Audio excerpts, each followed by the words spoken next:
Hello, everyone, and welcome back to the Solution Club at the beginning of the new world meets the conversation. It is Tuesday, July 28th, and we are right in the middle of a conversation about the Declaration of Liberation and Interdependence. And this is a footnote to the title there. And by the way, let's make this a conversation. So just like jump in when you have something to add anytime. The footnote is that in last night's email, it was called the declarations, plural, of independence and interdependence, and independence from hunger and interdependence of all life. But today, I think we're leaning towards transforming that title into a singular declaration of liberation and interdependence. Liberation from starvation and the interdependence of all life. And so I talked about how those are deeply interrelated, right? Because starvation is starvation, but it's also a metaphor for a scarcity in anything that is an essential element to life. What are some of the elements that are essential to life? Water, some form of energy source, food if you're an animal, photons if you're a plant, livable ranges of temperature and humidity, an atmosphere that's conducive to life, and an ability of the planet to regulate its temperature, Gaia to regulate her temperature. We're part of Gaia. We're like the soldier ants who come out when there are too many photons bombarding Mother Earth and she's getting too hot. We come out with giant mirrors, right? And reflect sunlight back into space. That's SRM. It's really, really simple and quite clean if done right. And we've got a lot of options for doing it right. Anyway, so where am I going with all this? That there is a profound interdependence between the liberation from starvation and the interdependence of all life. Those concepts are profoundly connected in many ways. One of those ways is that liberation from starvation provides a really beautiful on-ramp to a much tighter interdependence, certainly amongst humanity as a whole, right? If we're all taking care of each other, that is something completely new, not in the human experience, but in the human experience of the last 10,000 years of solitude. And the crows agree.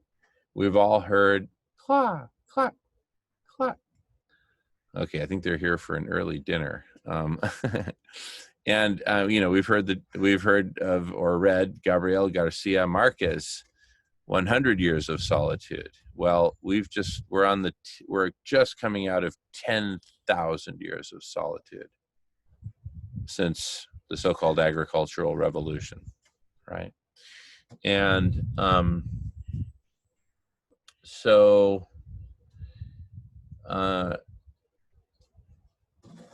all of us coming together to eat together and eat the same thing, right? A delicious, nutritious, universal stew, like really delicious, right? Delivered with free bread and free green smoothies, right? With zero packaging in any case, literally zero packaging. You want bread?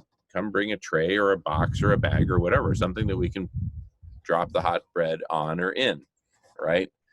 Not a plastic bag because the bread might be quite hot, actually. And there's an idea. Have like a high volume oven, on a conveyor belt right there in the truck and just spit out hot loaves of bread. We might as well make it delicious, right? And why not? If we want to throw in some plant-based butter on top for good measure, or good old olive oil for dipping and vinegar, See, we can stew, bread, and smoothie gives us a platform, right? Those are like the new 3 food groups, right? Stew, bread, and smoothies for all, right? If Stalin said, I don't know, bread and shovels for all, I say, stew, bread, and smoothies for all. Anyway, that becomes a beautiful on-ramp. For what? For interdependence. You want to bring a community together? Organize a feast. How did the three beaten up soldiers do it in the story Stone Soup? They organized a feast, and they showed that you don't. What they demonstrated was, and even if we don't got money, I'm so in love with you, honey, and let's make some universal stew. It's like all we got to do is do it, right? So universal stew, feeding everyone, provides this beautiful on-ramp to interdependence, to unity, right? And one of the really cool things about that is it's not sequential. The two co-evolve, right? The evolution of what I call the N squared, the network of networks of conversations, the conversation being seeking to be a model network. I think we're doing a pretty kick-butt job, but we're striving to be a model network. And who knows, maybe we'll be the first 24/7 conversational network, right? According to the laws of marketing, it's better to be first than it is to be better. And with a nod to the book, the excellent book called The 22 Immutable Laws of Marketing.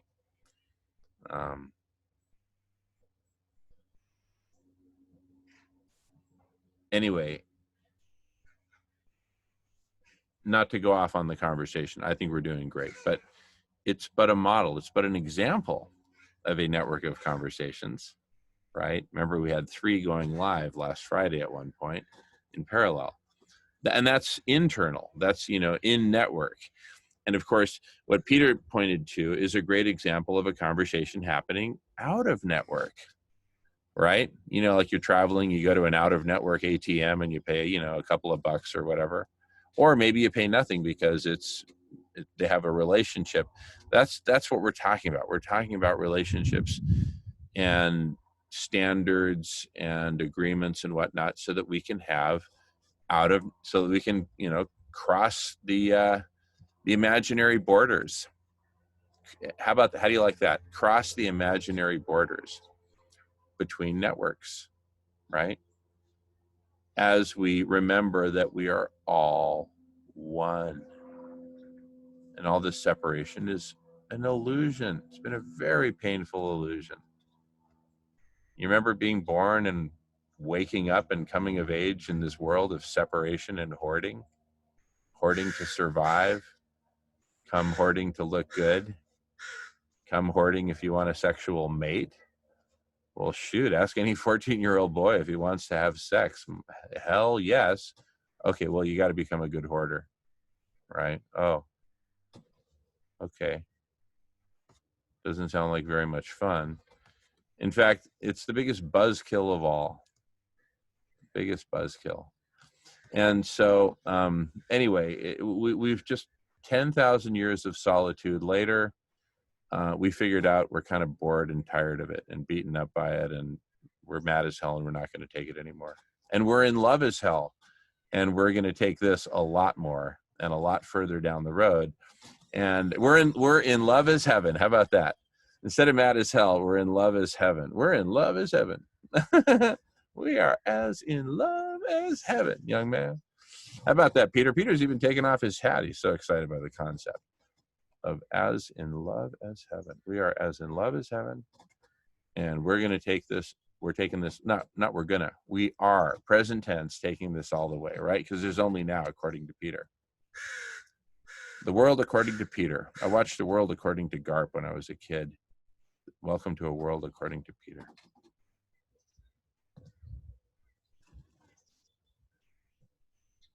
So that's about as far as we got. And then I'll continue to screen share for the rest of the Declaration of Interdependence. of, sorry, the Declaration of Liberation and Independence. Sorry, Interdependence. Okay. And just yell at me if the screen share is wonky or anything is, or if you need anything, or if you just want to interject, because I won't be able to see you too well when I'm reading and screen sharing, okay? So my request is that instead of being polite and raising your hand, just speak up. Even if you're interrupting me, I welcome you to interrupt me. See? Okay. Just going to check the chat real quick. Bridget remembers the world according to Garp. Yeah. Oh my goodness. Robin Williams. Thank you, Robin. And you know, in a sense, anyway, I could go on and on about Robin, but let me go back to the screen share. All right. All right. So we had gotten as far as phase one, getting together and feeding everyone 100% plant-based foods. That's what we just talked about. And the getting together happens through a network of networks, or N squared. And the conversation seeks to be a model network within N squared. And I talk about the double helix of coevolution, exponential coevolution of N squared and feeding everyone. These two are the two corkscrew spiral strands of the double helix. But listen to this. So they co-evolve exponentially like a growing double helix until the mission to feed everyone hits its upper bound. What's the upper bound of the mission to feed everyone? Everyone's got plenty to eat. The day when everyone is fed. Can you imagine that day? Everyone gets to eat a full, balanced, nutritious diet for free, guaranteed every day. Stew, bread, and smoothies for all. So we hit the upper bound the day when everyone is fed. I'm dreaming, I'm dreaming, I'm dreaming of the day when I can share the wealth. All right, for 0.0001 Bitcoin, what was the song, who sung it, and roughly what was the year? Even the album. Bonus points. I'm dreaming, da, da, da, da, da, da, I'm dreaming. Anyway, it was The Who from the album The Who by Numbers, 1975. Okay, so we're dreaming of this day, but this day is fast approaching when everyone is fed. Beyond that day, N squared needs something else to co-evolve with. Why? Because the food problem is now solved. That's passé. On to the next thing. What's next? Well, I'm glad you asked. Phase two, cooling Mother Earth. And the song, I forget who sang it, but cool it down. You got to cool it down. Say, ooh, watch out. You're going to lose control. We've almost lost control of the whole planet. So much of the planet's on fire, hemorrhaging methane that used to be frozen. I mean, it's just a mess. So we got to cool it down. So once we've succeeded in feeding everyone now, and I make the point that now, I mean, once we, anyway, we can feed everyone so fast. We have all the food, and so it'll happen really, really fast, largely because it's co-evolving with N squared, which in turn makes N squared go really fast. Feeding everyone is like the killer app for the platform called N squared.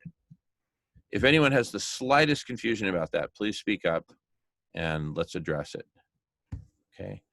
Again, feeding everyone becomes like the killer app or the killer mission that in turn promotes the platform N squared, the network of networks, right? Basically, to put it in musical form, let's give him something to talk about. See, right now, we don't really have jack to talk about, but launching properly what we've been calling food healers, we'll give them something to talk about. Now we got something to talk about. Everybody needs to be fed. We're fast on the mission. Everybody wants to be a part of a winning basketball team. and we'll just be putting points on the board left, right, and center, right? Left, right, and center. All right. So now we then move on to the next phase, which is cooling Mother Earth through appropriate mixing quantities of various SRM solutions, such as mirror reflection,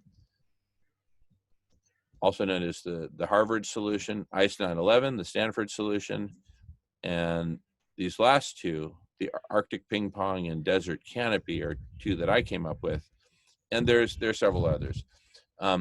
But the bottom line is we need to find the right mix. Arctic Ping Pong and ICE 911 in particular, this combination can both save and help refreeze the Arctic, among some other much more larger planetary scale, a bit larger, but these are both planetary, they're all planetary scale. Mirror reflection led by Dr. Yatow at Harvard, who's a friend and who I've done a number of hours of recorded video conference with. He helped kick off the block party with Professor Guy McPherson. But what's amazing is they don't quite get what we're doing here. They don't quite get, I mean, they may get it intellectually, but they don't really see that this is something that they could really help, promote by showing up a lot more often. But anyway, that's just a little pet peeve of mine. Not to bother with that. So anyway, I just go off a bit more about that. And I do note that there is one critical boundary that we're going to cross. When we go from a state where the planet is net absorbing heat from the sun. So when I say net absorbing heat, I mean the amount of heat that comes in exceeds the amount that we shed back out into space, right? Let me go off screen sharing because this is really important. I just want to make sure does anyone have any, well, rather than say, does anyone have any questions? Let me just put the basics down real simple. So here's what's going on. We got all these greenhouse gases, right? Photons come in from the sun and they pass through the greenhouse gases. Some of them get batted away by particulates. That's called the global dimming effect, also called the aerosol masking effect. Very significant. So a small percentage of the photons gets batted away by the aerosol masking effect. The rest come pouring in and heat up the planet unless they get reflected away by something. That something could be very white sand in a desert. It could be floating Arctic sea ice. It could be land-based Antarctic ice and land-based Greenland ice. Any kind of ice is a reasonably good reflector. The whole gist of ice911.org is that we can increase the reflectivity of that ice through a very benign method, actually, which I won't go into the details of.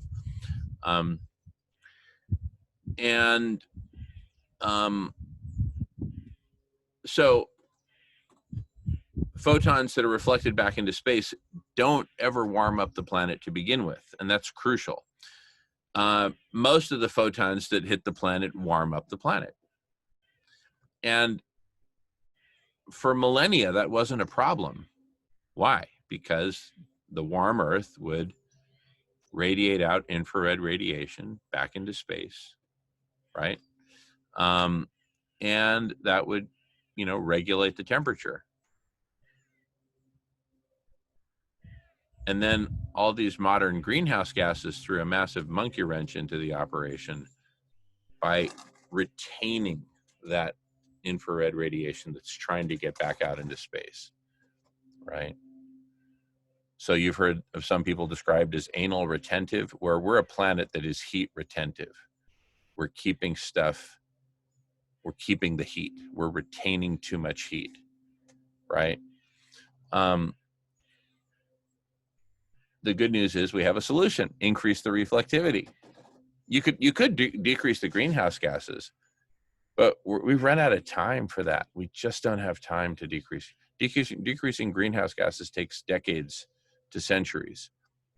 We need solutions in a matter of weeks to months at the most, right? We've run out of time. So we need to rapidly deploy SRM. We need collective intelligence, not just to put the finishing touches on the solutions under development at Harvard, Stanford, and right here in the conversation. We also need solutions in the realm of media and PR. We need to get the message out. Media spanning traditional media, social media, you name the media, all right? This medium.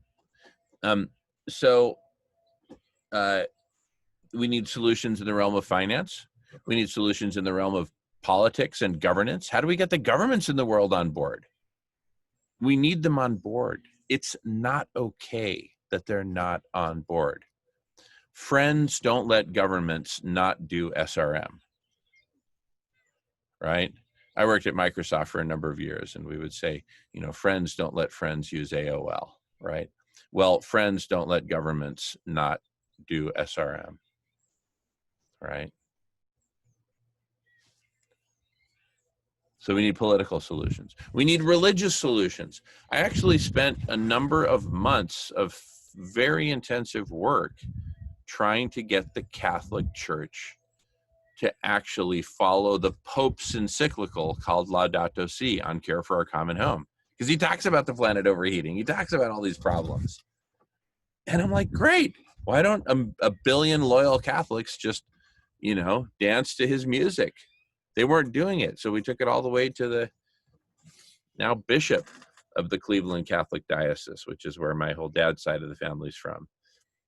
And met with the bishop and presented an amazing proposal.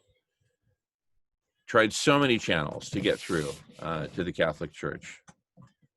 Short answer, not interested, right? So we need religious solutions. We need all kinds of, we need nonprofit solutions. We need solutions that will map to getting us to a place where we can work with nonprofits such as the Sierra Club. I'm part of the Sierra Club. For years, I say was because we've taken a major pause. I guess technically I still am program chair for the East Bay Sierra Club dinners in the San Francisco Bay Area, something my dad did for 20 years prior to me.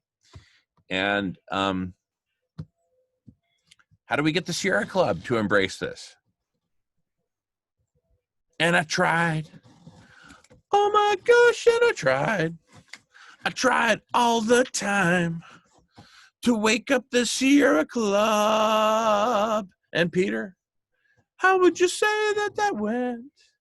It didn't go very well. I mean, you know, we got through to some people, but we didn't get through to freaking headquarters across the bay in San Francisco to embrace this. We need nonprofit solutions. We need local solutions. All politics is local. Well, for all the millions of localities in the world, we need solutions. We need so many solutions that we need a whole N squared of networks of conversations to cook up all these solutions, right? Now, am I crazy, or are all you guys just in total agreement? I'm going to go on mute and just listen to either the booing section or the cheering section. I'm not sure which is loudest. Woohoo! Love you, love you, love you, love you. I'm sitting here eating a snack and refueling with my... Yes, something I need to do at some point. With sprouted pumpkin seeds and all kinds of dried fruit and powerful goodness. Wow. All right, yeah, go ahead. I thank you. Yeah, I get a little overwhelmed because there's so many areas that so many people are needed to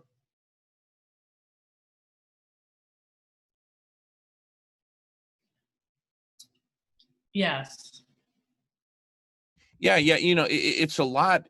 It's overwhelming for an individual to try to wrap our brains around, but using this collection that you've got right here, we can collectively wrap our heads and hearts and imaginations around it, right? That's where the magic is. And that's exactly what we're doing. So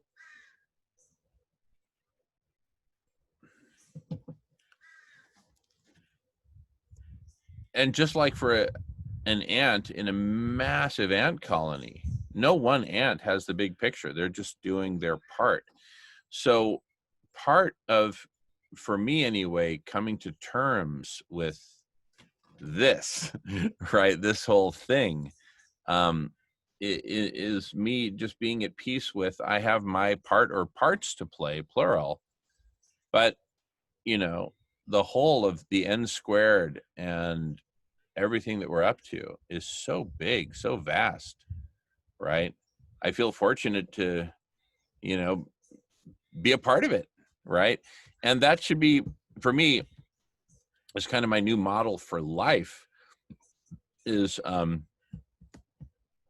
you know, let's just realize that we're all a part of it, and that we're all one. Mother Gaia is one. Life is one. Maybe I should be saying the universe is one. Well, that too. Reality is one. Life is one. It is one. And we are part of it. We are parts of it. And when we come together in this Brady Bunch, Partridge Family kind of way, right? You know, this is us becoming one, 10 people at a time kind of thing, right? All right. I got my earbuds in. I'm going to grab some snack and something else, but I'm listening all the time. Just carry on. I'll be back on screen in a couple of minutes or so. So I think what Jamin was saying about reaching organizations makes a lot of sense, right? Not surprised. Well, bringing my judgments in my background, but not surprised the Catholic Church was apprehensive. But I think something to think about is, we're talking about marketing previously as well. It's going to take a bunch of touch points, and I'm sure they've been there, but different people with different messages. And, I know from my own business at times, which has been up and down, it's like sometimes you can try and you're just not going to get through, no matter how persistent you are, because people and organizations have their own agendas. Even if they seem caring and understanding, they operate on their own time and their own agendas. The trick is to find, from my opinion, to find those few that will care and help. Because I don't think you need critical mass. I think you need, some momentum and then keep it rolling from there. So it definitely makes sense about trying to reach out to organizations and, just being persistent, knowing that, in a traditional business world, you need 6, 7, 8, 9 touch points even to get them to just listen to you. So not giving up easily is going to be something that's always been hard for me, right? Sometimes I get rejected or feel rejected when I try to get through to an organization, but not personalizing it is key as well. Yeah, I totally hear you, Charlie. Thanks for your reflection. Sure. My pleasure. Yeah, it's trying to think of how to articulate that. I mean, it's a little different than a traditional business relationship, but there's a value proposition,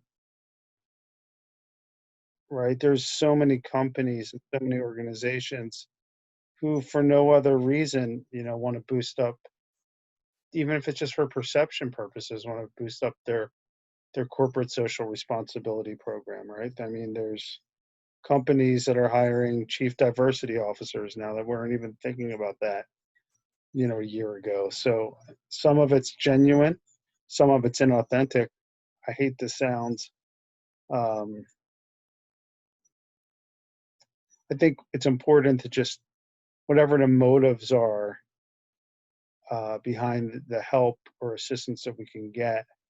I think they should be kind of exogenous to the conversation, and just once we get started, I think I heard Jamin speak about this before. You know, once we get started, it will catch on, right? So there might be some hesitancy, or there might be organizations that are helped strictly for PR purposes, but hopefully once they see the good they're doing, it'll shift and be more authentic. I believe that. I know that I've witnessed firsthand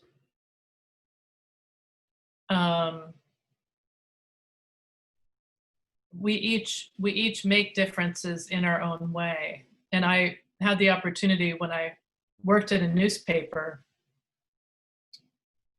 a few years ago, and I had this strange interaction with a cop, with a police officer. I think my old pickup had a problem with the taillight, and I was pulled over after work one day, and strangely enough, it was September 11th,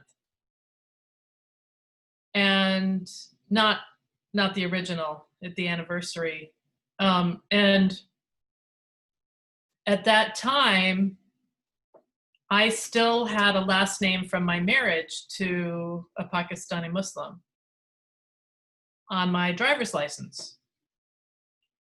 So as he was running my license through the system, I was sitting in the truck wondering what was wonder what he pulled me over for. I think he referred to the tail light, or, being out. And he came back and he said, "You're not wanted by Homeland Security or the Iraqi government, so you're free to go." And I was horrified. I was so horrified that a Caucasian Oregon police officer would say to me, with a last name from another country, "You're not wanted by Homeland Security or the Iraqi government, so you're free to go." I just thanked him and left. And the next morning, I told the reporter next to me at the News Review, "Oh, well, okay, there it's out." So I told the cops reporter, "Can you look into that for me? Because I'm really freaked out right now." And so she found out that the police officers used it as an icebreaker, because the loggers and the folks in this region of Oregon laughed their asses off when a cop would tell them what he told me. And I got personal apologies from the head of the police department, and an offer from the cop who pulled me over to do a ride along, which I kindly passed on. Mm-hmm. And they used it. This was so wise on their part, because they did not know someone could be offended and hurt by that icebreaker phrase. And to their credit, they used it as sensitivity training for all of the officers and all the people in the department. And that is how we make change. Yeah, absolutely. No, that's why sorry you went through it, because it sounds scary at the time, and it's probably still now, but it's turning the shadow into a gift, right? So that's a great perspective.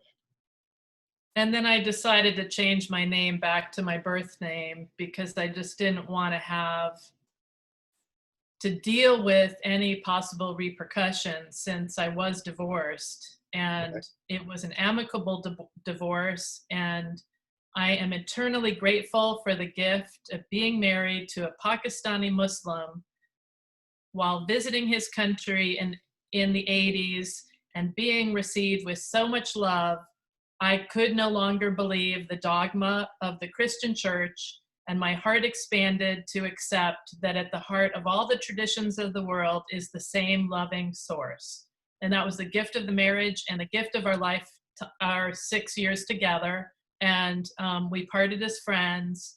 And I want to keep that legacy of love, you know, and it was so shocking that actually all happened on 9/11, like 2006 or whatever, and that I could make a difference in how people in that part of Oregon might be approached by police officers in the future.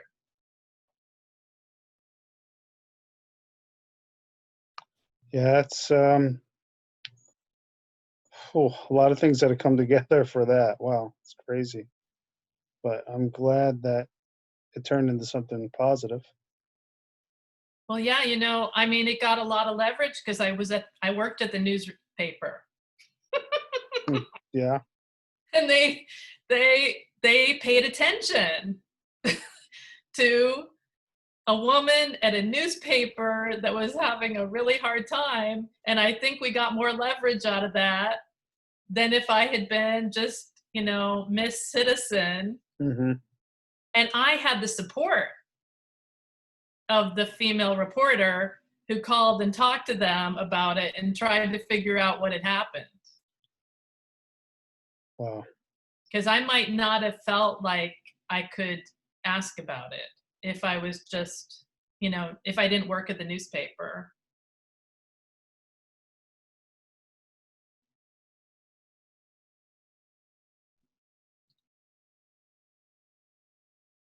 And some would say by our very presence, we are,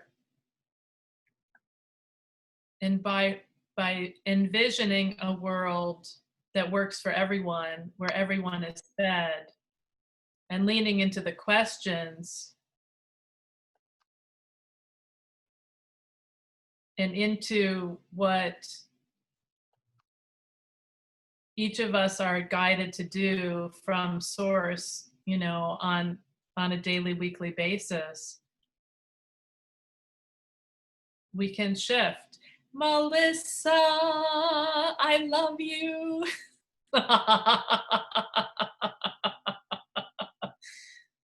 We're being the change. We're being the change we wish to see in the world today.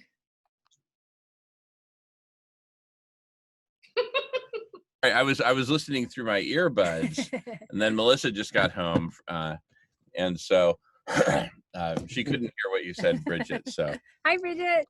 Hi, everyone. Great to see you. I love you. Love you too. Hey. I had to go to Seattle today. So glad we don't live in the city. It's really like a ghost town. It's pretty sad. Yeah. How are you guys doing? Everybody good? Grateful. Yeah, grateful. Beautiful. Yeah. So Things happy feel to very surreal, I was going to say. Surreal night. Yeah, that's a good word too for it.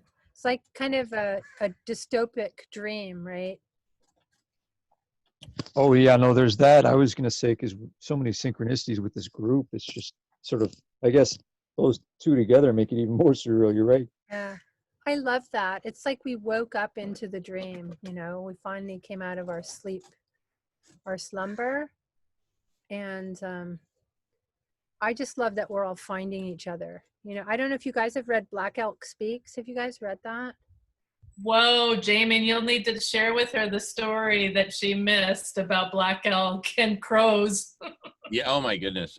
What was the name of your the person you referenced who who has the name Crow in his name?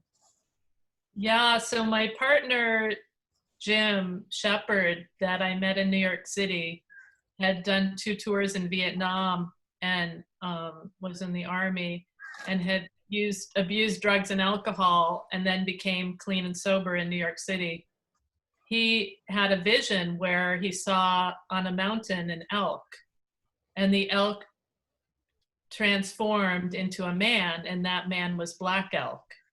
And Black Elk spoke to Jim and said, "Read my books." Oh. And that week, someone came into Jim's life with a copy of Black Elk Speaks. And Jim had received the medicine of Crow, and I was telling a little bit about the amazing synchronistic things that would happen with crows when I was with Jim dancing crow. Beautiful. Wow. I'm adopted into the Raven clan of the Haida people, which I really love. So whenever I'm out in the woods or anywhere where I'm supposed to be, the Raven will appear and talk to me, which I really love. Like I always know when I'm on the right road. Raven is there. I love Raven. Me too. Awesome. And crows. And I have so many stories, so much connection. Thank you for sharing that. Wonderful. Well, great to see you guys. I'll come say hey again later. I got to go unload my car. Need help, Katie? I'm good. Thank you, love. Mm-hmm. All right. Love you guys. Love you too. In a bit. I love her so much. And I love what she shares with the Divine Feminine. And I love the guests on the Friday block party and the Divine Feminine. I was so deeply moved. And that I was remembering so much of my visit to Pakistan, and luckily I went before things got really crazy and was able to experience the love there and able to see this amazing civilization and the joy on the young people's faces in the village. I have never seen pure joy expressed on young people's faces who have they have each other. They live so close to the earth that they don't have things.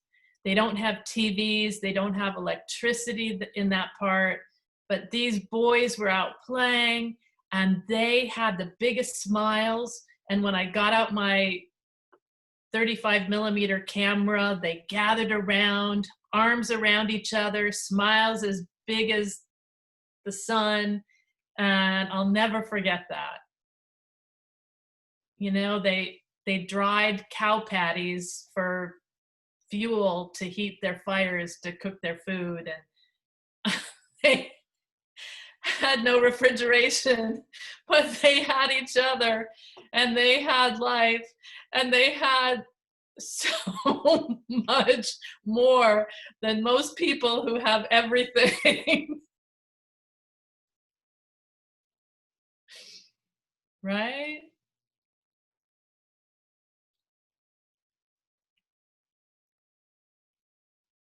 Thank you all for this community. Bridget, thank you for this community, because it would not be what it is without you. It simply would not be what it is without you. No way. So thank you. Thank each and every one of you. This community would simply not be what it is without you. And yes, I'm talking to you. You.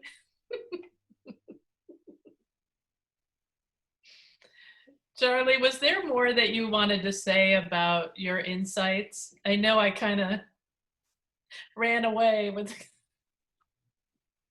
No, not at all, Bridget. I think I was, I think my insights were a little bit verbose. They weren't that, I was just talking. Nothing there. Nothing more there, I should say. What I was hearing when you were sharing, or at least what I was sensing in myself, was an awareness that I have that sometimes businesses will do something for their image as opposed to from a real authentic place of, oh, wow, we see that we really need to change these policies, and we see that we really need to address diversity and inclusivity, and, you know, that's the right thing to do. But, you know, even if they're jumping on board to have an image of being on the right side of whatever story, at least efforts are being made, right? I think you were referencing that. Yeah, that's exactly it. That's exactly it. Well said. Yeah. Yeah, and I think the Absolutely. ripple effect, go ahead. Sorry, just agreeing. Just agreeing. Absolutely. Yep. Yeah, I really heard you. You know, and that's what inspired me to tell you the story about the police officer. Because I really believe that Thank you. somebody in these organizations and corporations are getting it. And I think the reason why some can take an idea even farther is because they get it.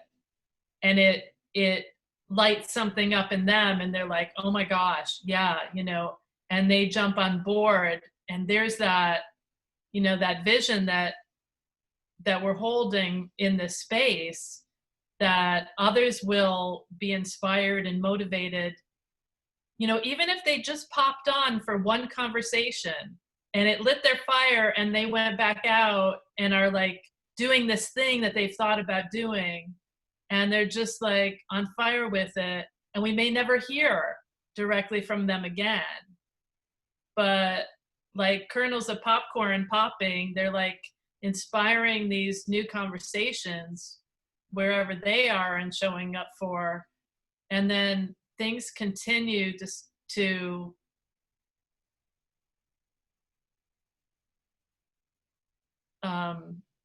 shift. Yeah, absolutely.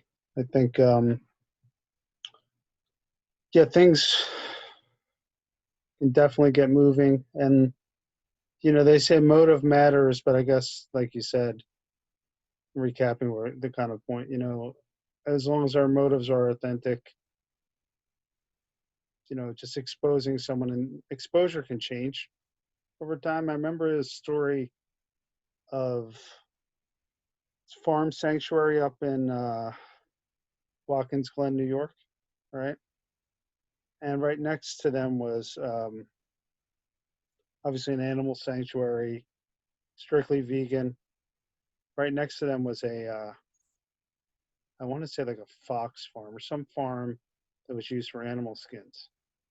So most people, especially new vegans, would, you know, want to do protest and, you know, really be aggressive with the owners of or owner of that farm. They took a little different approach, right? They didn't meet them where they're at. They didn't condone it at all, but they were polite and said hello and were hospitable neighbors. And, you know, at one point he says, well, what are you guys doing? Like, why are you doing what you're doing? You know, after some rapport was built, you know, one of the representatives just explained their values and, you know, these animals being sentient beings and ending suffering. And I don't know how much time it was, but I don't know if it was immediate. I don't think it was immediate, but at some point I think these conversations ensued.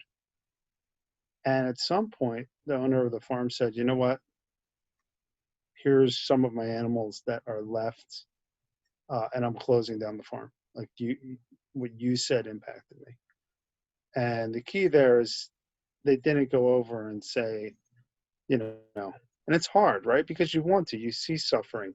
You want to go over and cut the chains. And I'm not advocating anything like that, but, you know, like there's a part of you that wants to do whatever you can, obviously, within the confines of what's legal, right? Or, or just talk to him and yell at him and tell him, what the hell are you doing? But who are you doing it for? For yourself? Or, for, the results that you'll get down the line, right? So I think you got to sometimes play the long game a little bit. I agree. That's a beautiful example Thank you. of how people can be inspired to choose to make a change. Thank you so much. Sure. Thank you for listening.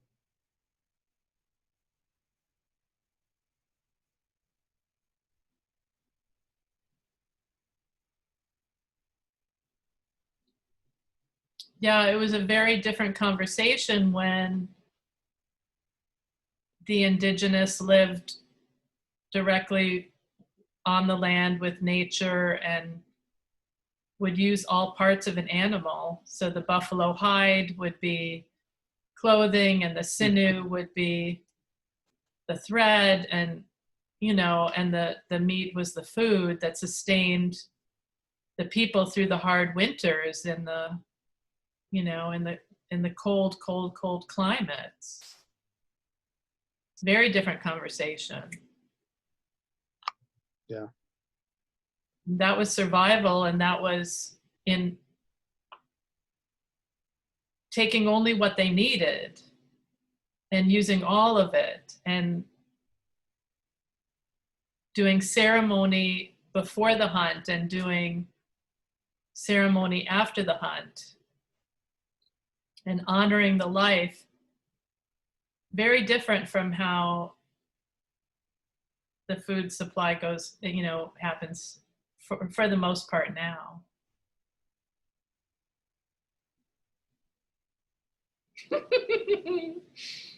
So fun to see you both. Oh, I love it. We love birdies. I was going to say that, you beautiful lovebirds. Yeah, we're sharing it out in the world. Yeah, what I was just overhearing what you were saying, Bridget, about ritual and ceremony and with First Nations. They're so close to the land, because I lived with the tribe for 14 years, I was really witnessing when the Makah got their treaty rights to whale again. And they go out in a canoe, they're not in speedboats and helicopters. And they do prayer and fasting. And I'm not pro whaling, believe me, because the whales already have so much pressure on them, and the oceans are so polluted and all the shipping. And so I have a hard time with that.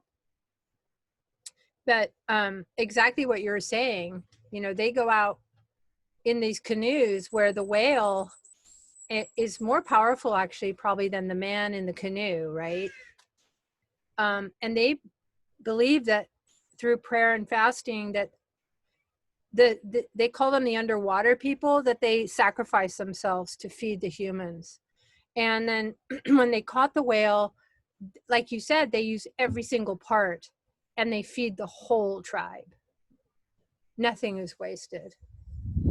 I guess the question I ask is, given how much destruction the white man has implemented on this planet and the wildlife is shrinking so dramatically, doesn't that mean that all of us have to change what we eat and change how we take food from the planet right now until species can recover and ecosystems can be regenerated and restored? I do appreciate your question and do appreciate the analogy. And I have thought about many aspects of this for a long time. And I was sharing earlier that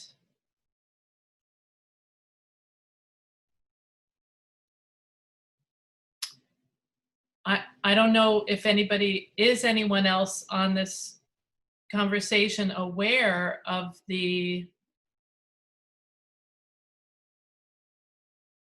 how they feel when they eat certain foods. Because my partner and I, my current partner, transitioned to a raw foods diet when I showed him the benefits of it in 2008 that I had been achieving for 3 years. And he received so many, he's a couple years older than I am, and he received so many health benefits by going raw that he is mainly raw. Now, the challenge for him as a type O blood type was that he couldn't sustain himself just on raw vegan foods. We had studied the blood type book, and we studied the body type book, and he's a fast metabolizer. And at a certain point, he, in order to function at his best, it really seems that his body needs to eat meat. And I had met one other woman who had the vitamin market in a town where I used to live. And she was a vegan for like 35 years, or at least vegetarian for 35 years. And her doctor told her that her body had stopped metabolizing vegetables, and that if she wanted to live, she was going to need to eat red meat. And the only way for her body to stay on this planet at that time was to eat red meat. So when I have this conversation about food, it gets pretty complicated for me, because I have had so much experience with people that did not do well if they didn't eat some meat. So I think that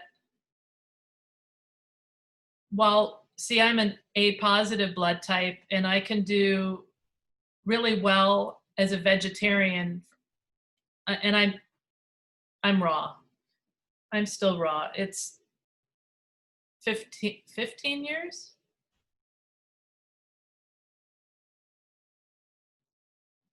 (2005) Yeah, 15 years. And I don't eat grain, so I don't eat bread, and I don't eat legumes. But there's plenty of organic lettuces and vegetables and things nearby, because I live in this really rich valley of beautiful organic producers in Southern Oregon. So grateful. There's so many people that are so conscious that I'm able to get plenty of fruits and vegetables and nuts and seeds, do a lot of sprouted organic nuts and seeds, and make green smoothies. And I do supplement with salmon and tuna, because I find that I get weak and flu symptoms if I go too long without the animal protein.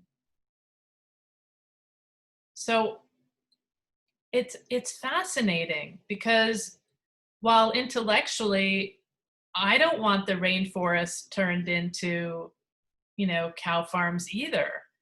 I don't want the horrible meat industries and these factory farms either. I don't want the chickens cooped up or the animals confined. So I feel when vegans speak and when passionate, animal activists speak, I feel. And it's complicated.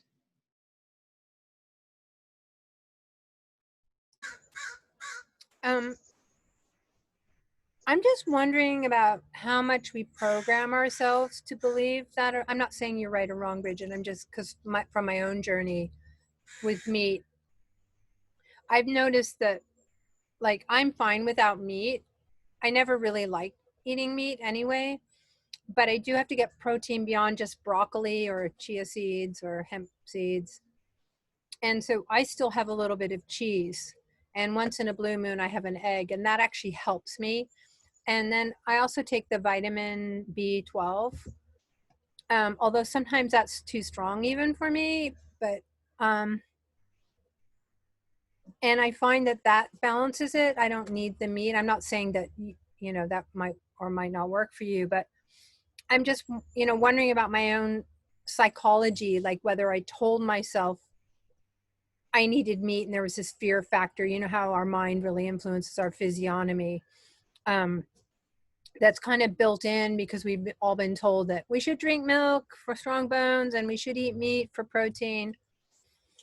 So I'm just wondering how much of that is programming and how much of it's really physiological. And I just wanted to say something about the vegans. What I find really annoying, I love the vegans, don't get me wrong. I love what they stand for. But what I have a hard time with is that we're supposed to all be practicing normalized nonviolence, but I do find that a lot of their approaches or tactics with those of us who are becoming vegan or people who are not vegan is actually really violent and it's really intrusive. And so I kind of have a problem there with that. And I'm just wondering, like, how can we create an inclusivity in the circle that we're creating that it keeps moving us forward towards this normalized nonviolence? Probably would, I don't know, does that mean, I mean, I don't want to kill animals, so that's just out for me. Same with the salmon, because we witness the orcas swim by, regularly, and I know they're starving to death, and that salmon is their principal food source. So I love salmon, but I've stopped eating salmon in order to support the orca whales. And I boycott it wherever I can, the king salmon. It's a very complex issue, but it's like, well, how do we move forward? How do we have patience and practice kindness with each other as we're adopting these new systems and these new behavior ways? Thank you, Melissa. Yeah. Yeah, these are the questions I'm leaning into too.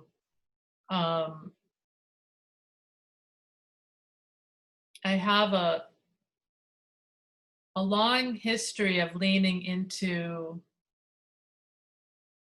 what my body and spirit are saying, and have a long history of tuning down or tuning out the frequency of the mass consciousness and the mass messages of drink milk. So I have a lot of practices and I test things out for myself. I'm my own laboratory. And what I found is that I do not do well with dairy of any kind. It's very mucus forming for me. And some people believe that dairy is for the infant of the species. So cow's milk is for baby cows, and lambs, sheep's milk is for lambs. So for me, I make the choice non-dairy, and I tried eggs. I grew up eating eggs, all kinds of eggs. I tried it, and then I read a book called Sick and Tired, and it helped me understand my symptoms. There is a mycotoxin, and it's more pronounced in chickens that are fed moldy grain, but I would eat eggs and my body would ache. I would have flu symptoms eating eggs. So I had to stop eating eggs, even free range eggs, because somehow the mycotoxins in them were somehow interacting in my biology, maybe with this overload of this viral load, either since childhood or through some of my life experiences, because there's certain types of viruses that I have been fighting for a long time that includes the herpes family and possibly the HPV family. And so it seemed like the mycotoxins in eggs and some other foods would proliferate in my body, and I would get the flu aches. And there are certain foods, like even the canned fish and salmon, that I'll get sleepy. And for me, if I could go entirely without eating any fish forever and always, that would be my choice. Just be, totally raw and get all my energy from the living foods. That's my preference. And so I think I'm beyond the concept of needing a certain amount of protein, or needing the protein in a certain form, or needing to combine foods in certain ways to have energy. I think I'm beyond that. But it's a process even for me, and I have some health goals that I'm not meeting. And so I'm looking into that and seeing what I might want to try differently, and listening in, trying to tune into some other options. Like the speaker today was talking about nectar, divine nectar, nectar of the gods. And maybe as I evolve spiritually, I'll even need less food. And so I'm leaning into this conversation with complete appreciation and respect for all the different perspectives. And thank you for listening.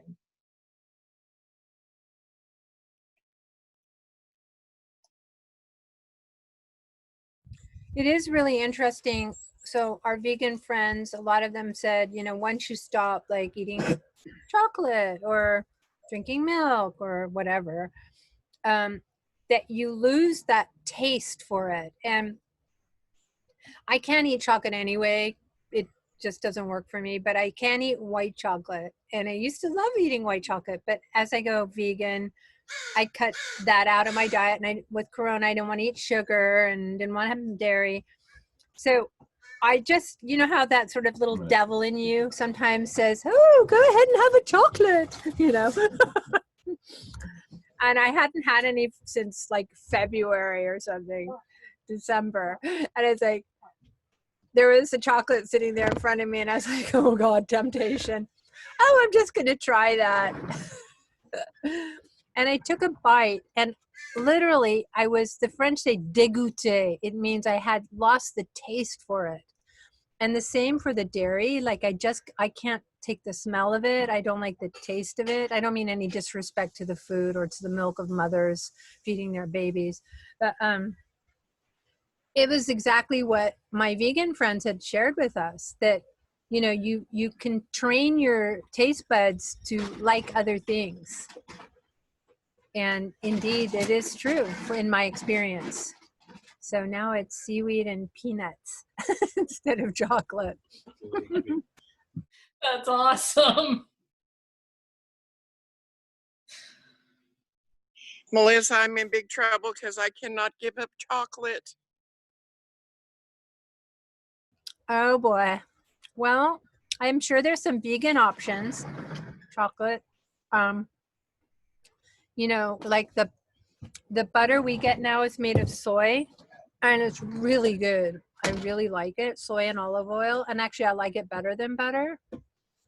And what I'm doing instead of eating sweets like candy, like chocolate, is I like take apricots right now and I soak them in balsamic vinegar. And for me, that's like candy, or dehydrated figs. And that's a really good replacement. So I'll pray for you. Oh, thanks, Melissa. I thought you were going to say you soaked them in Frangelico or something. I'll pray for your taste buds to change like mine did. Oh, I don't know if I want that. Yeah, well, that's fine. I mean, I think cacao, if you get real cacao, Yeah, I do. I like cacao. that is good. And it doesn't have milk, right, in it? Cow's No. milk? Yeah, so eat that. I mean, when I was studying magnetism in Belgium, my teacher said to me, I can't remember what, I don't know if I had migraines or something was going on with me. And he goes, you need to eat chocolate. That was the medicine he prescribed to me. God bless him. And I lived in Belgium, like for the best chocolates in the world, right? So, yeah. Absolutely. Yeah, I try to be good, but chocolate is not one of those things I'm willing to relinquish at this time. It's sacred medicine. The Mayans and many people in the Andes region, it's cacao is a sacred food, and it so I find plenty of ways of getting it that has no sugar and no dairy, like in this one trail mix from Living Intentions Food Company. There's little raw cacao nibs, and yeah, it's medicine for me. It's something that helps the neurotransmitters in my brain spark with really, really positive energy. So I'm with you, Linda. Maybe you can find a type of chocolate that you can feel is a sacred ceremonial food for you. There are some decent vegan. Hi guys, there's some decent vegan chocolates out there. And I was just reading about cacao today, that it helps decalcify your pineal gland. So I thought that was really interesting. The other thing I found out is a lot of bone byproduct, bone meal or whatever, is used to make, pardon me, sugar white. So if you want to have your sugar, there are vegan alternatives that are real sugar. They just are less processed and with no animal products. So I don't know, it might be worth looking into making your own chocolate, Linda. Then you can put some love in it. Well, we actually have a restaurant here called the Chocolate Tree, and it's a vegan restaurant, and they have amazing chocolates that are cacao. So Nice. I'm getting hungry. yeah, I was just watching you and thinking, oh, Sorry. am I hungry? Am I hungry? Am I not? I've been drinking a lot of water today because Yeah. we were really hot. Yeah, it was 90 degrees in Seattle yesterday and up in the upper 80s today. I had to go to Seattle. I haven't eaten yet, so excuse me for eating in front of you.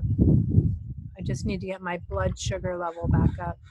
Right. Well, we were 103 today. Too hot. Where are you, Linda? In Sedona. And we had a big rainstorm yesterday, so we not only have hot, we have humid in Arizona, whether you can believe that or not. Wow, the signs of abrupt climate change. Yes, indeed. Well, we are entering into monsoon season in August, so that's always a fun time.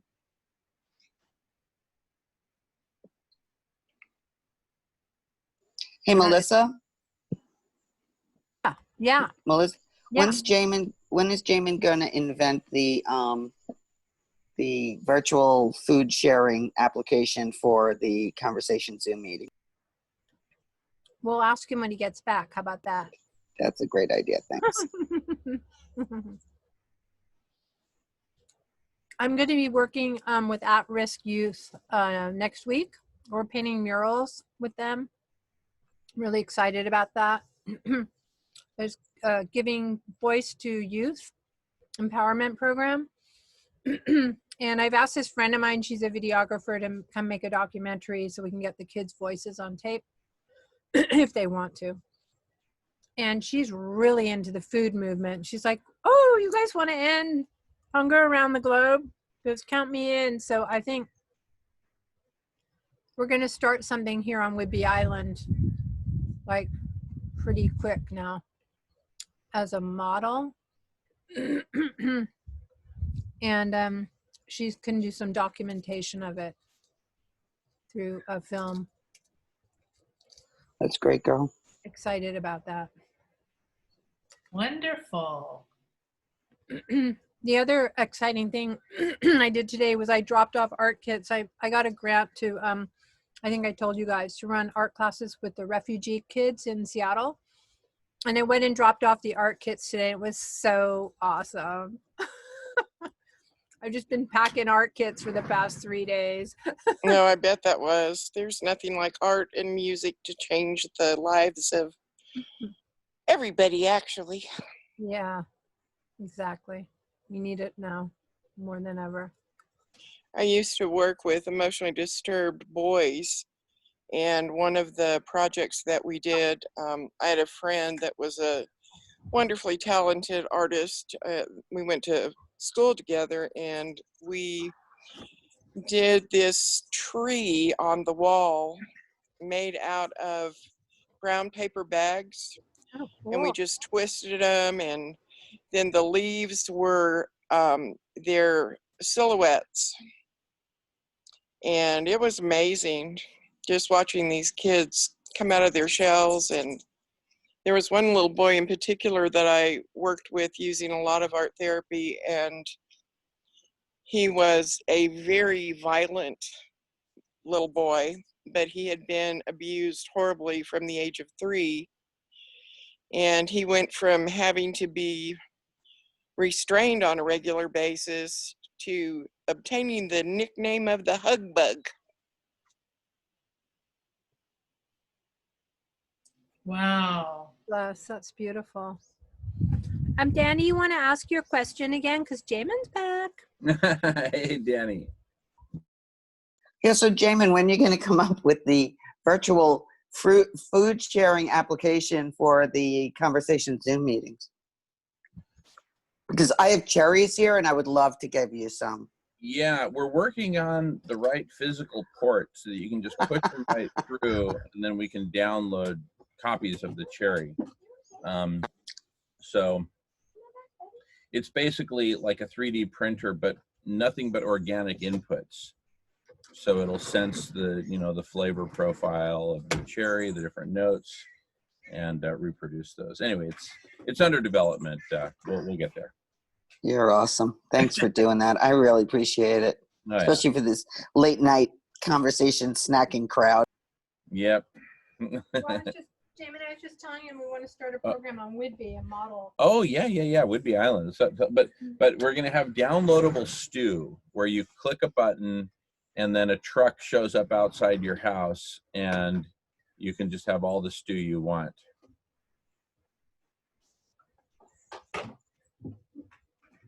Downloadable stew. Linda, you're on mute. Good to see you, Linda. Hey. Did you watch The Last Mimsy yet?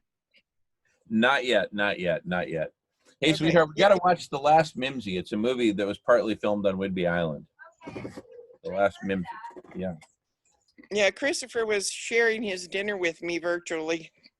How do you print it? How does that work? Oh, I was just exaggerating. I was just making it up.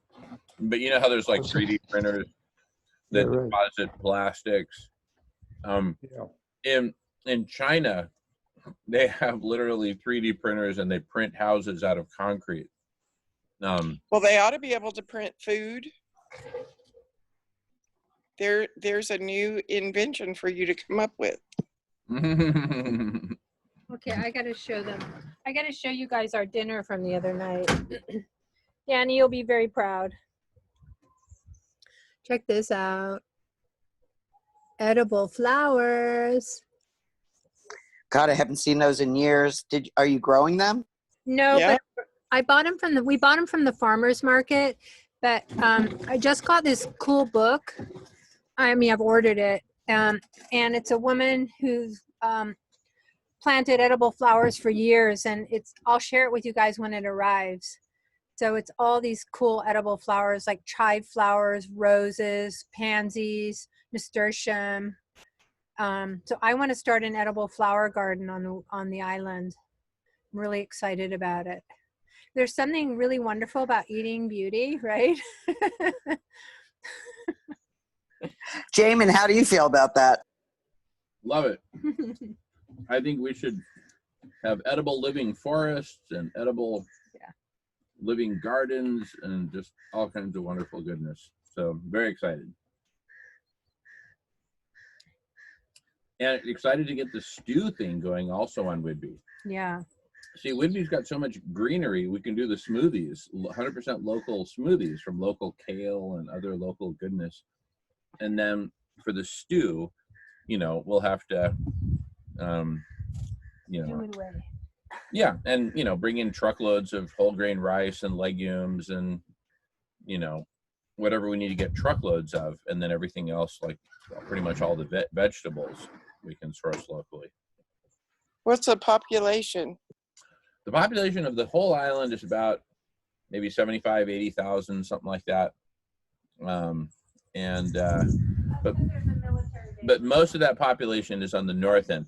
Whidbey Island, if you look on a map, it kind of looks like a kangaroo with like a big head and then a very skinny middle section and then a big, bottom with its pregnant baby. We're on the pregnant baby side of the bottom of Whidbey, of the south end of Whidbey Island.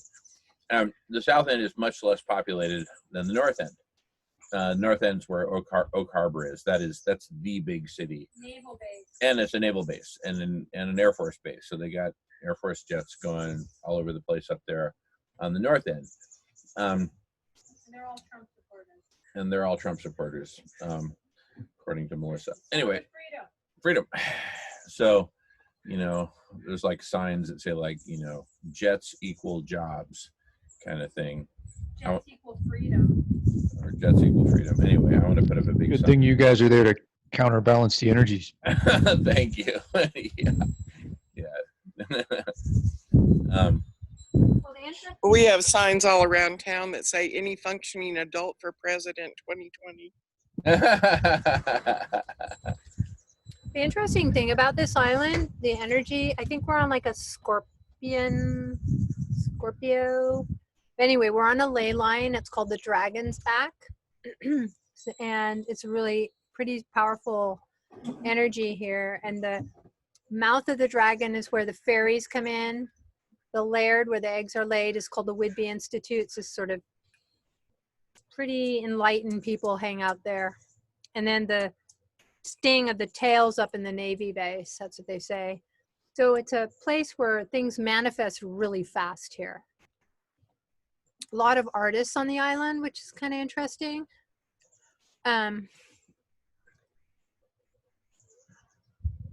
Yeah, really powerful energies here. What did you say? Yeah, absolutely. How'd you guys find it? Like, were you looking? No, so I was living in Seattle and I moved here. My sister helped establish the Waldorf school here years ago, like 30 years ago.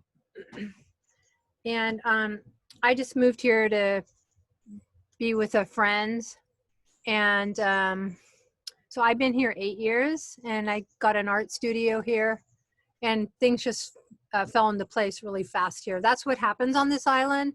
if you're meant to be here, like the doors just fly open and things manifest. And if you're not, the door's shut. And people who come here know right away if they're gonna love it or not love it. There's no gray area here. That's kind of how it is in Sedona also. Totally. Sedona is so much like that. The energy there is really strong. I think because you've had so many First Nations there, and with the Navajo and the Hopi so close by. Well, Sedona was not meant to be lived in. It was supposed to be only a place of ceremony. Mm, So mm. I look out at Thunder Mountain Wow. from the back patio, and that's some pretty intense energy. Oh yeah. I had heard it was a vortex. No. Wow. There are many, many, many vortexes here. If you're in Sedona, you're in one of them wherever you are. There's Bell Rock, Cathedral Rock, Airport Mesa, Boynton Canyon, and on and on and on.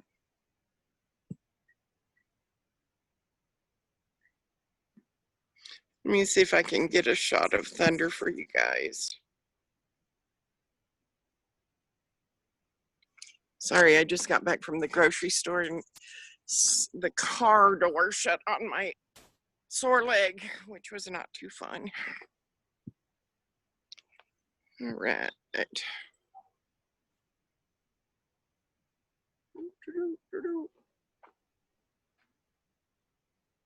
There it is. No. Yep. Wow. Maybe back up a little. I can't see what I'm showing you.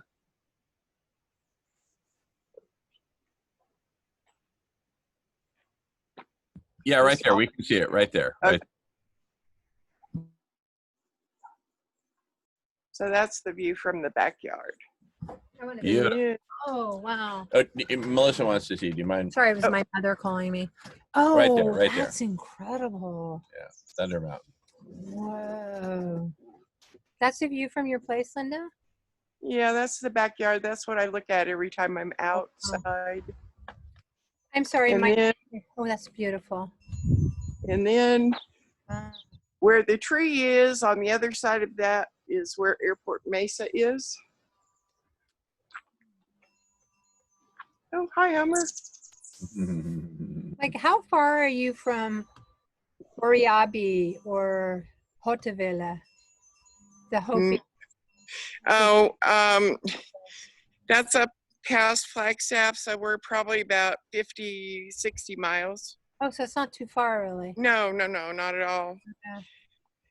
But we have an event every year in December called Tewa, where we collect food and clothing and, everyday essentials and caravan up to the Hopi Reservation. Oh, beautiful. And then the different families host those that go up. Beautiful. So yeah. Oh, have you been doing that a long time? I've been participating in the actual assembly of, we do I have a friend that usually does the kickoff party where they bring in all the donations and the coats for all the children and what have you. Hang on one second.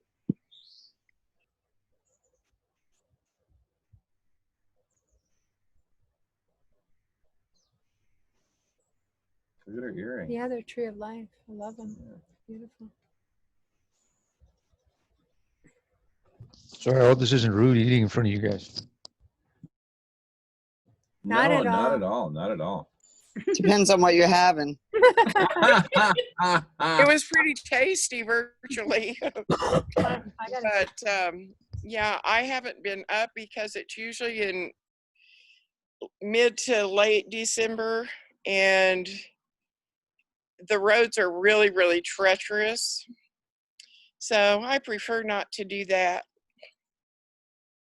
But they usually stay up near the Grand Canyon. Everyone stays overnight and yeah. I'm okay with not participating in that faction. I went there in 1998 or 99, and I Mhm. actually stayed with the Hopi family in Haute Villa. It was Mhm. really amazing. Went there to witness the homecoming dance, you know, when they call the rain gods. Yeah. Really powerful. Well, we had the most precious little Hopi elder that his caretaker lives here, and so she would go up and get him and bring him down, and he loved to play bingo. And I shared this story, I think a couple nights ago. Crystal Starweaver and I had spent the day making selenite wands for her store. And so I had taken one to bingo and set it up on the table. And Grandpa Martin he had the cutest little smile and twinkle. And so I, offered it to him to look at. And so he was playing with it. And the next thing I know, the selenite wand has disappeared completely. And I said to his caregiver, Mary, what happened to the selenite wand?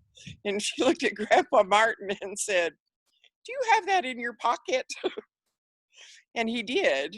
And so he was getting it out of his pocket to hand it back. And I was like, oh, no, you're more than welcome. But she was saying that is most unusual because people have tried to gift him, crystals and what have you all through the years, and he would never, ever accept them. And then come to find out later that he was using that selenite wand in ceremony at the nursing home that he was in. So he's since passed, but he was such an adorable. That's a beautiful story. I did a public art installation around butterflies, and I made like 2,000 paper butterflies, which was pretty insane to do. And they were all hand wired, and they went up in a tree. And they went on 3 different sites in Seattle, and I put them in an arbor at a retirement home, which is a low-income retirement home. And I would come back every so often to check to see how those butterflies were doing.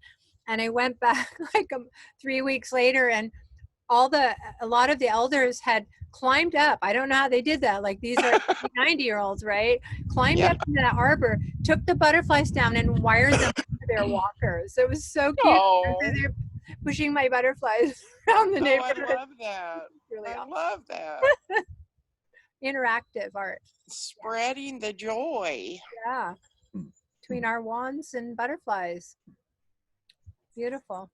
Yep.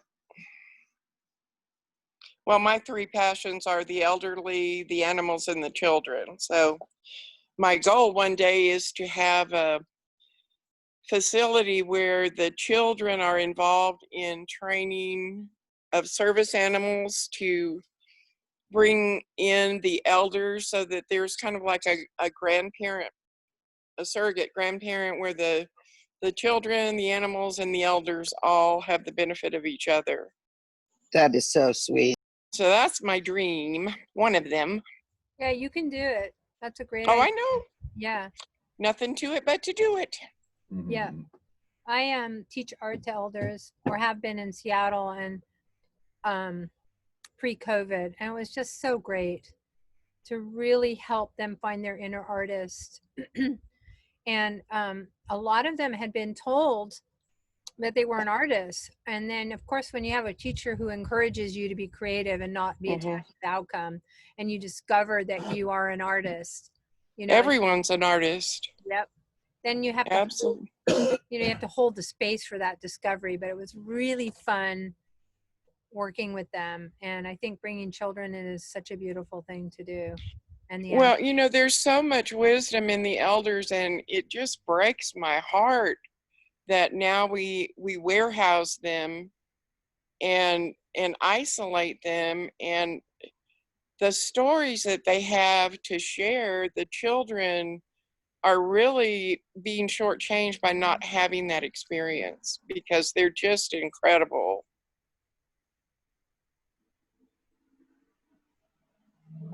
Yeah, and I think with Michael Mead, who has Mosaic Voices, who has this thought that a lot of dementia is a result of our elders having been forgotten. So there's a loss of memory because they aren't actively sharing their stories in the community any longer.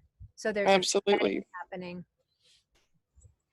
Well, I have gone into nursing homes or memory care facilities and played my auto harp and gotten them involved in sing-alongs, and it makes me cry, you know, because that connection is just so immediate and so strong. And I can't imagine. I took care of both of my parents in their final days, and I just couldn't imagine, locking someone away until they're ready to transition. It's cruel and inhumane treatment. Yeah, it is. I had that experience with my mom. She was really losing it, and I had moved her out to to Colorado, and set her up in an apartment adjacent to mine, and she was just like, the whole move thing, I think, just completely dislodged her, mentally. Mm-hmm. And I had to put her in a home, and it was a high-end home, it was full service, but she contracted MRSA in there. And I mean, it's just incredible. Like, you think they're taking care, I'm there all the time, but I can't be there all the time. And it was just, I don't know. It's a really scary thing, it's a scary thing, just to even like trust. I mean, there's, just sometimes it comes to a point where you can't take care of another person, Sure. Oh, sure. I mean, and attend to all their needs and emergency needs and medical needs. And then you think, you're trusting another group of people or an organization that's been around for a long time, but the reality inside is very neglectful. I mean, it was shocking to me. Just the disinterest. They don't pay people enough. There's no respect amongst the workers. The workers don't have respect for, you're lucky if you can find one that really cares. I mean, well, the thing of it is, challenge. if you have someone in that situation, if family members or their church family or whatever are frequent visitors, the care level is entirely different. If they know that you're going to be there on a regular basis, it's a different standard. And I know my mother had to be in a nursing home because her doctor wouldn't release her to go home after her last hospitalization, but it was a fabulous one. And my daughter said, "I'm going to move in here with you, Grandma. This is like the Ritz-Carlton." But they had a sign on the door, and I had never seen it before. And it said, "Come whenever you want, stay as long as you want, we care." And I purposely would go at like midnight or, off hours all the time. And always the doors were open. And, those are rare, though. I did have a little bit of luck. She had a boyfriend there. She hooked up with somebody, and they were dating, and they would go dancing. She had to have a baloney, what do you call it, amputation when she was like 71 years old, which was another like blow.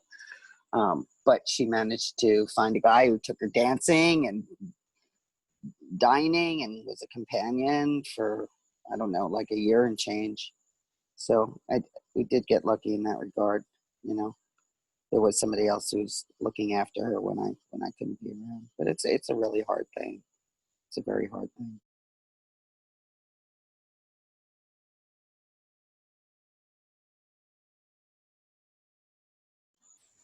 All right, switching gears. Sorry, I totally took that conversation to a new low. So my apologies. Oh. It's all about the love. Oh, you guys are making me hungry. I think I'm gonna have to go find something to put in my face. I gotta eat something.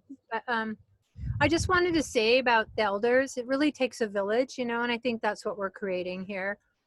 Like, we shouldn't be alone. Like Danny shouldn't have had to be alone to deal with her mom. Like, if you imagine, like in the old days when people did, you know, roof raising or the old schoolhouses, like village, everybody participated in everyone's lives, so you weren't isolated, you weren't alone, you were supported.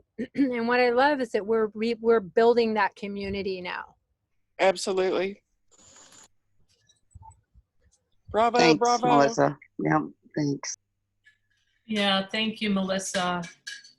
And also I'm gonna need to go water the orchard, and we'll be saying goodnight for the evening. But before I go, I want to thank Melissa specifically for sharing the discomfort that I also relate to with any group who practices violence, and or who practices a type of imposition of their will on another or another group. And I told Jamin earlier I could not voice some of my concerns at the block party on Friday. But I want to tell you that I'm aware and I'm witnessing this and I'm showing up and I'm sending love to all.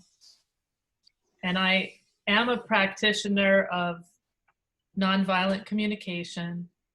And I hope that I am demonstrating that well in my interactions with everyone in these conversations, and will continue to practice nonviolent communication, expanding the dialogue and including all the parts and all the voices as we collectively envision a new day. Woohoo! Yeah. Can you share a song before you go, Bridget? Thanks, Bridget. Yeah, and could I just sneak in a little comment to Bridget? Like, I really love your voice. Your voice is like really calming, you know, so you're like the ballast in the boat, you know, it's kind of keeping it level. So girl, you're keeping it level with love. Woohoo! Love. Woohoo! Yeah, you want a song before I go for the evening? Yes, please. Yes. I love you. I love you all so much. Oh my goodness, what song? What song? Okay, since I'm going out to the orchard, I'm going to sing I Love You Trees. And as I sing it, I love all of you. I could do 10 verses that honors all the things I love, but just imagine that you're included in this circle of I love you tree. How's that sound? Look at my background. I got the tree people too. I love you trees. I love your beauty. I love the way you breathe with me. I love you, trees. I love the way you stand and make your presence known. I love the look of you, the feel of you, the sweet spring and summer perfume of you. I love to dance in your shadow. I love you, trees. I love you, friends. I love you all.